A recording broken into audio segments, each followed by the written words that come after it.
Sahabat sehat yang saya banggakan, kali ini kita akan membawakan topik berdiskusi dengan tamu kita tentang SDGs Award.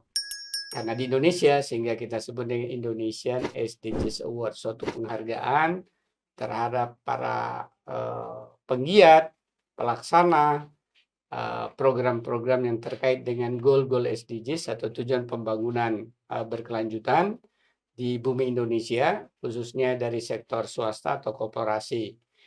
Nah, pada kesempatan ini telah hadir bersama kita Ketua Umum Corporate Forum for CSR Development, CFCD, suatu lembaga nirlaba, suatu perkumpulan yang merupakan forum jejaring dari berbagai perusahaan yang mengembangkan kegiatan corporate social responsibility atau di Indonesia kadang-kadang disebut dengan TJSL, tanggung jawab sosial dan lingkungan. Mari kita bersama dengan Bapak, saya panggilnya Mas ya, Insinyur Tendri Supriyatno MBA. Gimana kabar Mas? Alhamdulillah. Terima kasih Senang Mas kita bisa Tendri. ketemu lagi. Oh, alhamdulillah ya. Terima kasih. Jadi Mas Tendri selain kita kenal sebagai pendiri dari Corporate Forum for CSR Development, dulu Community Development, CFCD, juga banyak mengukir sejarah dalam berbagai perhelatan award di bumi Indonesia ini. Khususnya kita bicara sekarang tentang ISDA, Indonesian SDGs Award. Nah, boleh nggak kita elaborasi sedikit Mas Tendri, apa sih sebenarnya SDGs Award di Indonesia ini atau ISDA ini? Ya, sebetulnya SDGs Award atau ISDA, gitu, karena Indonesian SDGs Award itu sebetulnya kelanjutan daripada MDGs Award dulu. Ya, buat yang nggak tahu, MDGs itu Millennium, Millennium Development Goals ya. Sebelum SDGs dulu ada MDGs ya. Betul. Nah, kita kan udah berdiri sejak tahun 24 tahun yang lalu, Prof. Jadi begitu banyak ya yang sudah kita kerjakan sebetulnya. Nah, khusus tentang Indonesian SDGs Award memang dimaksudkan untuk memberikan apresiasi. Apresiasi is basically just the culmination lah, the tip ujungnya aja lah, ujungnya. Nah, ini sebetulnya beberapa kegiatan di balik itu sebetulnya banyak. Kita melakukan pendampingan, kita melakukan edukasi, kita melakukan pelatihan, so many things. Temu forum. Basically kita melakukan banyak hal untuk supaya bagaimana ya ketanggungjawab sosial, ya kontribusi korporasi kepada tujuan-tujuan dan capaian tujuan pembangunan berkelanjutan itu makin meluas. Nah, untuk kita ini sebuah gerakan sosial. Kebayang nggak, Prof? Kita mengajak korporasi yang selama ini ya banyaklah hal-hal yang kadang-kadang ada stigma-stigma, ya yang kita sama-sama tahu ya.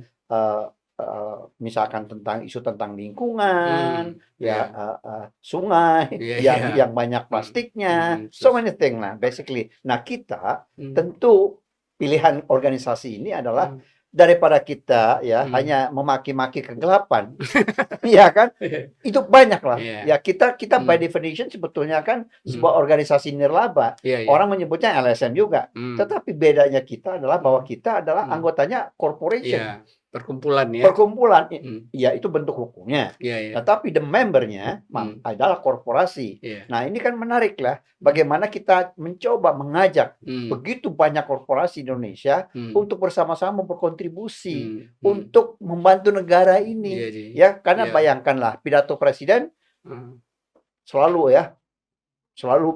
menggebu tentang keprihatinan beliau tentang gap. Tentang kemiskinan, pemenuhan kebutuhan dasar pemenuhan kebutuhan dasar aja setelah hampir sekian puluh tahun merdeka masih banyak. Beliau ini suka mengilustrasikan umur 72 tahun masih jadi tukang beca. Kebayang nggak sih?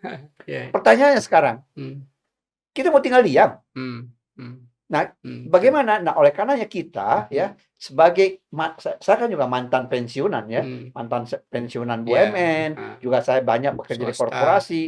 Sebetulnya banyak banget ya insan-insan manusia korporasi yang berhati mulia, yang mau willing ya untuk berkontribusi dalam ikut membantu negaranya dan masyarakatnya dan saudaranya ya untuk ikut sejahtera. Nah, ini barangkali ya yang harus kita tumbuhkan ya, bukan hanya semata-mata tentang telling apa yang kita kerjakan, tapi bayangkan ya kalau event ini bisa menginspirasi banyak orang. Jadi ada dua ya tadi, apresiasi ISDA tadi juga memberikan inspirasi juga. Jadi perhelatan ini basically bukan hanya sekedar celebration.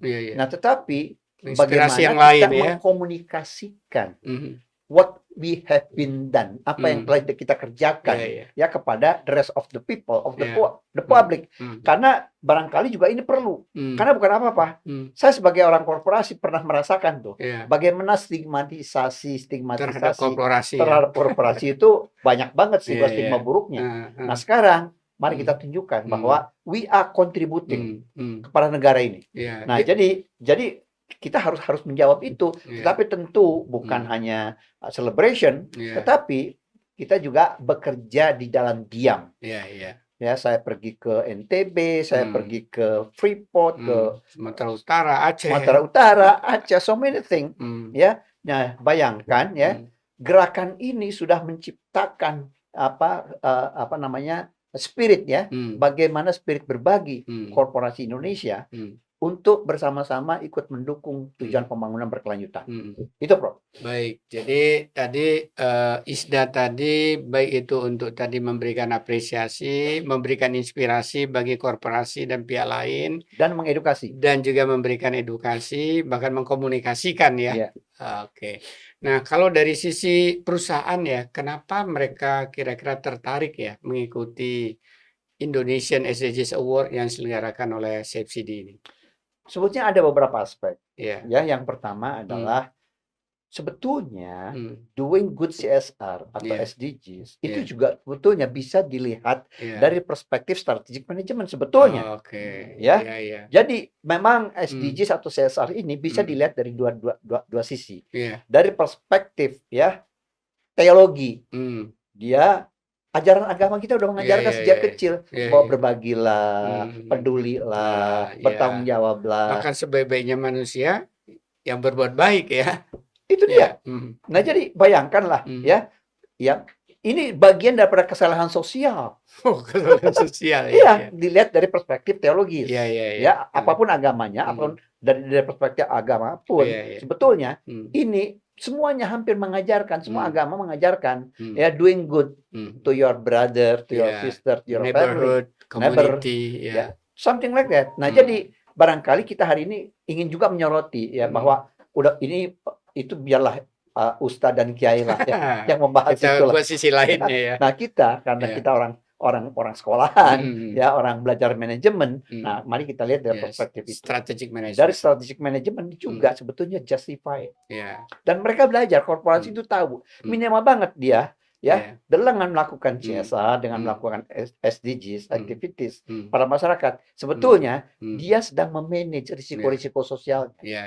Hari ini sangat populer tuh yang namanya ESG, Environment, Social and Governance. Ya, apalagi lembaga dunia udah menerbitkan tentang ISO 26000 yang sangat komprehensif. Dan yang menarik ya, inisiatif SDGs ini coming from lembaga dunia, UN. Artinya apa? Bahwa UN sudah menyuarakan bahwa this is our world problem. Ini problem dunia, ini problem kita semua, makhluk penghuni planet nih. Bayangkan. Nah, kita meratifikasi itu pada waktu Pak Presiden Jokowi ya, meratifikasi SBY kalau nggak salah. Oh, SBY ya. Oke, saya lupa. Oh iya, oke. Iya, sejak Pak SBY. Anyway, kita ikut meratifikasi bahwa yes, we are committed untuk bukan hanya berkontribusi. Artinya ini kan standard measurement. Ya kan? Kalau kita mau jadi negara yang berkeadilan, ya, sosial, fair, dengan perspektif-perspektif misalkan sekarang ya, Presiden kita punya agenda bagaimana makanan bergizi ya untuk anak-anak di bawah balita. Anda kan Anda profesor ahli gizi, nanti Anda yang mengelaborasi Prof ya. Nah, bayangkan itu kan bukan hanya dari perspektif belas kasihan, tetapi ini ada juga future of the nation agenda dia dalam rangka mempersiapkan the quality. Nah, bayangkanlah daripada kita memaki-maki tentang ya IQ bangsa kita hanya sedikit beberapa poin di bawah simpanse, it's very insulting, ya kan? Dan itu sebetulnya bukan hal bukan flashing positif, ya. Kita pengen menyalakan spirit, menyalakan ekspektasi, harapan, dengan melakukan kegiatan-kegiatan ini. Hey, look guys. So many corporation doing this. Let's go together. Mari kita lakukan bareng-bareng. Basically itu spiritnya. Spirit mengajak, Bro. Jadi dalam konteks bisnis bahkan ini a part of strategic management untuk lagi-lagi sustainable business ya. Yes. Nah, misalkan kita ada cara yang paling gampang aja bahwa social risk itu adalah bagian yang harus diperhatikan oleh perusahaan. Karena dan kita kalau membiarkan risiko-risiko sosial akan menghambat operasional perusahaan. That's very basic reason. Akan jadi beban ya. Akan jadi beban. Karena apa? Yang harusnya buka akhirnya di demo, bla bla bla dan sebagainya. Sehingga stop hari kerja. Stop hari kerja, menghambat. Jadi menurunkan produktivitas nasional. Kebayang apa enggak? Nah, belum lagi kalau kita angkat isu ini dari perspektif yang lebih strategik misalnya, bagaimana kegiatan-kegiatan ini creating the value, kalau kita punya tetangga masyarakat dengan pendidikan yang baik, dengan gizi yang baik, mereka akan bisa menjadi sumber tenaga kerja buat perusahaan. Ini relevan sekali dengan studi pernah saya lakukan di suatu perusahaan garment itu biasanya perempuan kan yang bekerja untuk produksi bra, kemudian pakaian dalam. Itu kita petakan di awal, ada nggak dia yang anemi ini yang kurang gizi, dalam arti tadi ada kekurangan zat besi dan beberapa vitamin. Jadi bawaannya tuh orangnya lesu, nggak mudah konsentrasi, gampang lelah, pucet. Kita kelompokkan satu lagi yang dia sehat, tidak anemi, tidak lesu, tidak gampang lelah, tidak ngantuan. Produktivitasnya berbeda dua kelompok ini. Tentu. Bedanya sampai 12%. Bayangkan. Ini kan kita ngomongin soal produktivitas. Ngomongin bicara soal bottom line. Jadi siapa bilang doing good to the people itu tidak memiliki perspektif benefit. Jadi buat perusahaan itu justru sangat bermanfaat. Apalagi buat si pekerja tadi Itu semakin jahitan yang rusak tuh makin banyak yang terjadi. Jadi akhirnya nggak bisa diekspor kan? Bayangkan misalkan kita ngasih contoh yang kecil-kecil, Bro. Ada tempat laktasi. Ada tempat anak-anak bermain playground di situ background. Bayangkan penitipan bayi. Kelihatannya kok korporat baik banget lah sebetulnya, tapi kalau kita lihat dari perspektif strategic management produktivitas, kebayangkan produktivitas tidak ada tuh waktu sekaligus juga hak asasi berhimpitan tuh kita berikan hak asasi untuk mereka untuk take care anak-anaknya. Kalau misalkan perusahaan dalam rangka koridor melaksanakan SDGs menyediakan tempat laktasi buat ibu-ibu tadi, kan? Pengasuhan, bayangkan playgroup. Prof, kebayang nggak secara psikologis? Kalau waktunya ibu-ibu tadi menyusui anaknya, pasti terganggu konsentrasi kerjanya Wah, anak saya gimana nih? Anak saya gimana nih? Gitu itulah, bayangkan kalau hanya walking distance disediakan oleh perusahaan dan sekarang udah banyak yang melakukan itu, lebih nyaman, lebih bahagia, lebih konsentrasi, happy, konsentrasi dan juga dari segi parenting itu kan juga sangat positif karena apa? Walaupun ibu itu karena alasan ekonomi harus bekerja, hubungan batinnya terjaga, bonding ada bondingnya. Lebih dari itu adalah saving time buat pegawai tadi. Coba yang kalau harus pulang dulu. Kadang-kadang orang kalau tadi misalnya jauh dari anaknya, nggak ngerti anaknya aman apa enggak di rumah karena nggak ada penitipan, itu kan jadi pikiran-pikiran nervous kan. terganggu persis itu apa yang harus diketik, apa yang harus dia bisa konsep bicarakan ya benar ya. Jadi hubungannya dengan produktivitas. Tapi seringkali orang nganggap, oh peran perusahaan dalam SDGs itu membuat sesuatu di masyarakat ya. Padahal nggak harus kan. Ke dalam perusahaan seperti tadi juga kan. Oh iya. Ya jadi mungkin Mas Hendy bisa elaborasi sedikit bahwa sesungguhnya kalau perusahaan ingin berkontribusi pada SDGs itu juga banyak ke dalam perusahaan. Selain tadi misalnya penitipan bayi tadi apalagi ya misalnya. Karena kalau kita merujuk kepada definisi tentang responsibility, ya kalau kita bagi secara dua, secara garis besar, ada internal stakeholder, ada external stakeholder. Seringkali orang memahami CSR maupun SDGs itu dari perspektif atau dianggap sebagai external stakeholder, yaitu the people out there, surrounding community. Padahal tidak hanya itu ya. Padahal tidak hanya itu. Bayangkan kalau ada perusahaan karena concern dengan climate change, dia pasang misalnya listrik, tenaga surya misalnya. Masyarakat siapa yang terlibat? Nggak ada. Tapi the benefitnya untuk planet semua, something like that. Nah jadi emisi. Mari kita perluas pemahaman kita tentang the word of responsibility. Nanti akan kita bahas secara khusus tema ini. Jadi intinya kalau ingin melaksanakan berkontribusi pada tujuan-tujuan SDGs bisa ke dalam perusahaan baik dimensi lingkungan, dimensi sosial, bahkan juga bisa dimensi ekonomi kan ya, ke internal stakeholder maupun ke external stakeholder gitu ya. Buat saya orang korporasi, do your internal stakeholder first. Bukan karena pembelaan, tetapi kalau kita berbicara tentang sustainability, ya seringkali ya kita karena kata sustainability sebetulnya pinjaman dari kawan-kawan disiplin ilmu lingkungan ya, jadi sustainability of the environment. Umum pemahaman seperti itu. Sehingga hari ini kata sustainability itu diadopsi oleh manajemen. Iya, secara teologi juga benar kan. Jaga dirimu, jaga keluargamu kan diri dulu ya. Artinya kalau perusahaan dulu, baru tetangga-tetangganya ya. Betul. Nah jadi artinya kalau perusahaan itu sustainable, dia akan sustainable helping the people ya sekelilingnya. Baik ke dalam maupun keluar. Maupun keluar. Nah sehingga ya kita juga mengedukasi perusahaan itu ya seperti itu kira-kira. Gitu. Nah terkait dengan ISDA sebentar lagi akan diundang para peserta yang mendapat apresiasi. Kalau nggak salah tanggal 28 November di Hotel Raffles. Kira-kira ada pesan-pesan khusus apa ini kepada teman-teman yang bakal menerima apresiasi dari Mas Tendri sebagai Ketua Umum. Samping itu nanti pada mereka yang belum menerima apresiasi. Ya buat ini jangan lupa Prof. Ada juga ya yang ikut itu personal. Oh iya, ada yang perorangan ya, tidak hanya perusahaan. Ya. Bagaimana CEO perusahaan ya untuk menunjukkan komitmennya kepada pencapaian tujuan pembangunan berkelanjutan, mereka juga menyampaikan visinya.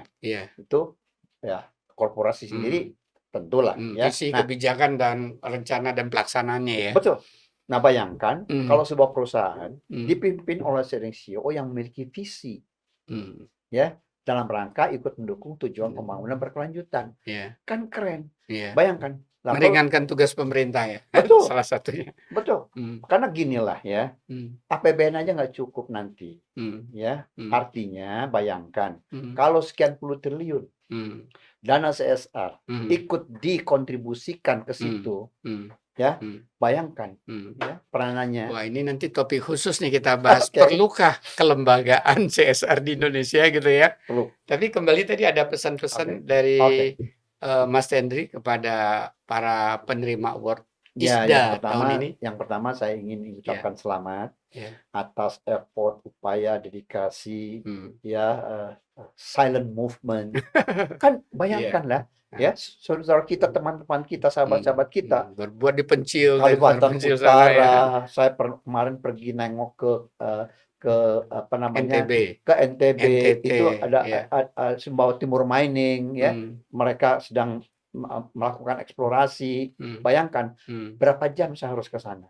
Tetapi saya lakukan dengan sukacita karena kita ingin ya sharing dengan kawan-kawan kita di ujung sana. Nah, di sana juga udah mulai banyak kegiatan-kegiatan yang terkait dengan bagaimana mereka mencoba berkontribusi pada tujuan pembangunan berkelanjutan. Nah, bayangkan mereka orang-orang yang terpencil jauh tinggal di sana, ya, let's celebrate lah, ya apa yang sudah mereka kerjakan, ya. Nah, jadi buat orang per orang itu juga sepertinya apresiasi kepada mereka yang telah bekerja silently. Saya katakan silently. Kenapa? Nggak ada media yang mengcover, ya, mengekspos, ya. Kalaupun ada, yang buruk-buruk lah. Ya, nah, mari kita celebrate ya our success, artinya bekerja, ya, di kampung-kampung, di pelosok-pelosok, ya. Dan mudah-mudahan ini menginspirasi yang belum. That's the purpose. Itu memang tujuannya supaya apa? Bukannya gebiar itu untuk telling the people apa namanya tentang apa namanya kesukacitaan, kesukacitaan atau dalam bahasa dari perspektif teologis kadang-kadang ada istilah ria ya. Kita jauh dari pemikiran seperti itu. Tetapi kita pingin supaya bagaimana ini memberikan ya apa namanya inspirasi kepada korporasi yang lain. Bayangkan ya, ratusan korporasi udah terlibat. Bagaimana berperannya mereka berkontribusi pada ini kan sesuatu gerakan yang perlu diapresiasi. Nah, oleh karenanya saya juga mengajak beberapa pejabat, let's come. Mari lihat, tolong dilihat nih, ya. Supaya mohon maaf yang silently ini sebenarnya harus kita dorong dan perbanyak, inspirasikan ke yang lain. Harus inspirasikan. Oleh karenanya saya juga banyak mengundang pejabat ya supaya lihat nih. What we have been done, apa yang udah kita kerjakan, ya, bukan mau pamer, tetapi silakan, ya, kalau ini bisa menjadikan kebijakan yang jauh lebih besar, please, ya, welcome gitu ya, saya akan dengan sukacita untuk ikut mensupport, gitu, Prof. Baik, terima kasih. Itu tadi sahabat CSR, obrolan kita dengan Mas Insinyur Tendi Supriyatno MBA, Ketua Umum Corporate Forum for CSR Development tentang ISDA Indonesian SDGs Award yang pada tahun ini akan dianugerahkan penghargaan pada tanggal 28 November tahun 2024 ini. Jangan lupa view, like, and subscribe podcast-podcast kami di YouTube CFCD. Dan banyak hal yang lain lagi, kita bisa meningkatkan wawasan kita tentang CSR, tentang TJSL, tentang sustainable development, tentang sustainability and business, tentang ESG dan sebagainya.